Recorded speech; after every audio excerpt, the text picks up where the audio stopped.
En quête d'énigmes. L'interview impromptue.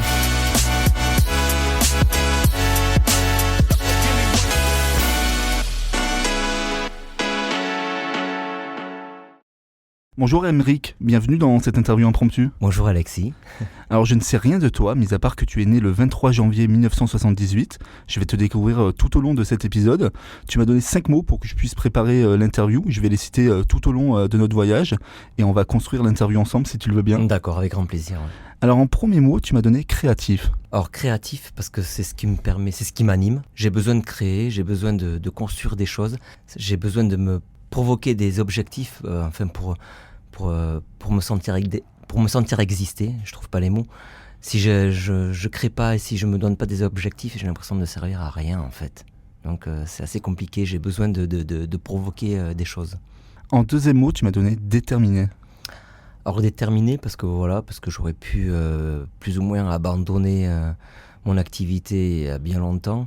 J'ai des potes qui ont commencé en même temps que moi, mais qui ont lâché prise et à chaque fois ils me disent t'as le courage, tu n'as jamais baissé les bras. Alors oui, plus d'une fois je me suis dit j'arrête tout, j'en ai marre, ça va pas. On se remet en question tout le temps et voilà, ça fait 25 ans que ça dure, donc je suis toujours là. Qu'est-ce qui t'accroche au bout de 25 ans? Qu'est-ce qui fait que t'es encore là justement? Mais la passion, parce que je suis un vrai passionné. Je donne beaucoup, je reçois aussi énormément. Bon, parfois peut-être que je me dis que c'est pas à l'échelle de l'investissement, mais petit à petit, pierre par pierre, je construis mon mur, je construis ma carrière, je construis mon univers. Donc voilà, et je me rends compte que petit à petit, quand je regarde les débuts il y a 25 ans en arrière, je me dis quand même qu'il y a eu un chemin qui s'est fait, quoi. Ouais. En troisième mot, tu m'as donné généreux. Or généreux, comme je disais, je donne beaucoup. Je suis généreux avec mon ami, je suis généreux avec ma famille, je suis généreux avec mon public. Et je donne beaucoup et ils me le rendent bien. Ouais. En général, pour plein de choses, mais que ce soit aussi bien dans la vie privée que dans mon travail. Alors parfois on dit que quand on est trop généreux ou trop gentil, on se fait avoir. Est-ce que c'est ton cas? Plus d'une fois. Surtout au début de ma carrière, quand j'ai débuté, je me suis fait avoir plus d'une fois. Et ça m'a permis de me construire. Alors je regrette rien, hein. Mais bon, j'ai perdu de l'argent, j'ai perdu du temps, de l'énergie. Mais ça m'a permis aussi de me construire, d'être maintenant plus mûr dans ce domaine-là. Oui. En quatrième mot, tu m'as donné mélancolique. Oui, parce que je suis, je pense, de base quelqu'un de très mélancolique. Je crée des choses beaucoup quand je suis triste ou en colère, dans la négativité, ce qui peut être paradoxal. Parce que je suis quand même quelqu'un de généreux et de rayonnant. Mais je crois que j'ai besoin, je crois que des fois j'aime être dans cette mélancolie. Puis après il y a les événements de la vie qui font que parfois des ruptures douloureuses, la perte de proches. Et c'est dans la douleur souvent que je crée le plus. Donc j'ai besoin de ce côté un petit peu mélancolique. D'ailleurs j'ai beaucoup de titres qui sont mélancoliques et ça m'inspire. Alors quelle est la dernière chose qui t'a inspiré? La dernière chose qui m'a inspiré, c'est dans le monde actuel un petit peu que nous vivons, hein, entre les guerres, les gens qui se déchirent. Donc c'est un petit peu le thème de mon dernier titre. Donc parfois j'ai l'impression d'être étranger à ce monde. Je trouve pas ma place et je pense que c'est la musique qui me tient vraiment. Ouais, c'est ces chemins-là, cette voie-là qui me permet de me raccrocher à quelque chose. Ouais, des fois je comprends pas le comportement humain, ça me dépasse. Ouais. Alors quelle est la dernière chose qui t'a vraiment énervé, qui t'a attristé? Il suffit d'allumer la télé, de voir ces guerres de religion ou autre. Là, j'ai l'impression qu'on n'a pas évolué d'un pouce depuis la nuit des temps. Et l'être humain a toujours ce besoin de construire et de détruire. Donc je trouve que c'est dommage. Alors qu'on pourrait vivre vraiment dans la paix, dans l'amour. Et voilà, donc ça me désole. Alors amour, justement, c'est le dernier mot que tu m'as donné. Alors c'est un mot qui revient souvent dans les interviews impromptues. Qu'est-ce qu'il représente pour toi, ce mot? L'amour, c'est ce qui nous...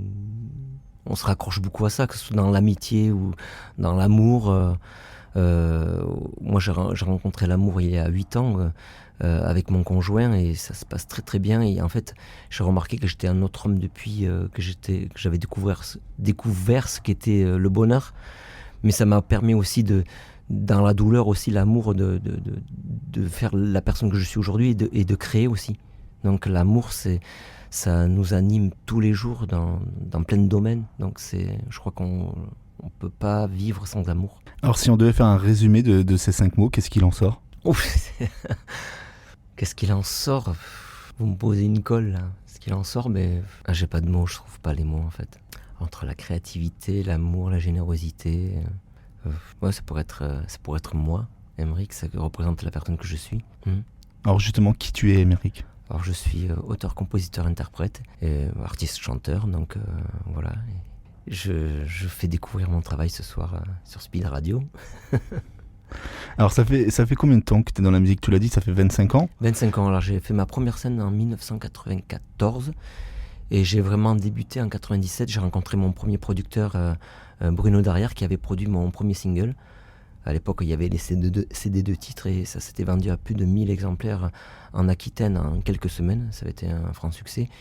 Et après, j'ai rencontré de fil en aiguille des personnes influentes, d'autres artistes, entre autres Jeanne-Lise Menet, qui est aujourd'hui ma partenaire de scène. Nous avons créé notre propre troupe itinérante, cabaret, show, concert. Et on a fêté les 20 ans de notre association Les Feux de la Rampe cette année. Et c'est une affaire qui tourne. Et en parallèle, je compose, j'écris. Et j'ai besoin aussi de ces deux univers en duo avec la troupe. Et puis moi, Aymeric, en solo, pour pouvoir m'épanouir dans mes dires, dans ce que j'ai envie de dire, dans ce que j'ai envie de faire passer comme message. Alors tu préfères la troupe ou Aymeric tout seul sur scène ? C'est deux choses complètement différentes, quoi. C'est des choses complètement différentes. Après, Aymeric tout seul, ça va dire, ça va être le créateur. Et la troupe, on va dire que c'est un partage, c'est la scène, c'est ce qui me fait vivre, en fait. Donc, en fait, comme je suis intermittent de spectacle, on a besoin d'avoir un quota de dates pour pouvoir vivre. Et donc, ouais, en fait, on a besoin justement d'avoir ces scènes pour pouvoir vivre et se montrer devant un public. Et après, le côté créateur, mon objectif ultime serait de monter sur scène, d'être Aymeric, l'auteur-compositeur. Alors je fais quelques compositions sur scène, mais on fait aussi beaucoup de reprises parce que le public a besoin d'entendre des choses qu'ils connaissent, qu'ils entendent à la radio régulièrement ou qu'ils voient à la télé. Donc nous faisons beaucoup de reprises, mais sinon mon rêve ultime serait de monter sur scène qu'avec mes propres créations. Alors justement, tes propres créations, tu composes tout seul ? Je compose tout seul ou avec d'autres personnes. Donc on va dire 80% c'est moi qui fais paroles et musique, mais je travaille aussi avec d'autres personnes. Il y a entre autres Alexandre Eden qui est un auteur de talent qui j'ai rencontré en 2019, qui m'a composé un titre. Et c'est rare quand je chante les chansons écrites par d'autres personnes, mis à part les reprises, je parlais. Et en fait, son texte m'a tellement touché et j'ai dit, qu'est-ce que tu veux que je fasse ? Il m'a dit, je voudrais que tu m'aides, mais en l'interprétant, toi. Et en fait, donc du coup, ça fait... depuis 2019, il me compose et m'écrit quelques chansons. On entend un petit accent. Tu es d'où, Aymeric ? Je suis du sud-ouest, dans les Landes.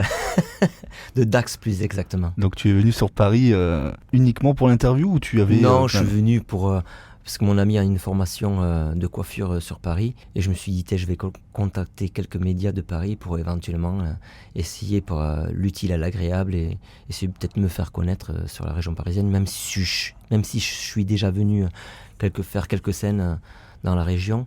On va essayer d'essayer d'agrandir son public. Alors pour finir l'épisode, tu m'as donné une musique qui est la tienne, qui s'appelle Quand j'entends. Parle-moi de ce titre. Alors ce titre Quand j'entends, en fait, ça m'est venu l'idée de composer ce titre par rapport à beaucoup de trahisons, des amis, enfin des personnes entre parenthèses que je pensais que c'était des amis qui m'ont trahi, et aussi de voir le comportement humain vis-à-vis des réseaux sociaux, où ça devient, pour moi, c'est ma vision personnelle, ça devient un peu tout et n'importe quoi. Il n'y a plus vraiment de valeur. Ça me dépasse.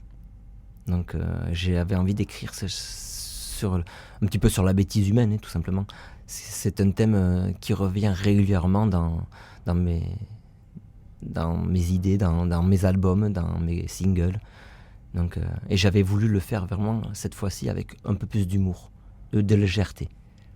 parce que j'avais déjà composé des titres sur ce thème où c'était plus ou moins, pas virulent, mais très engagé, quoi.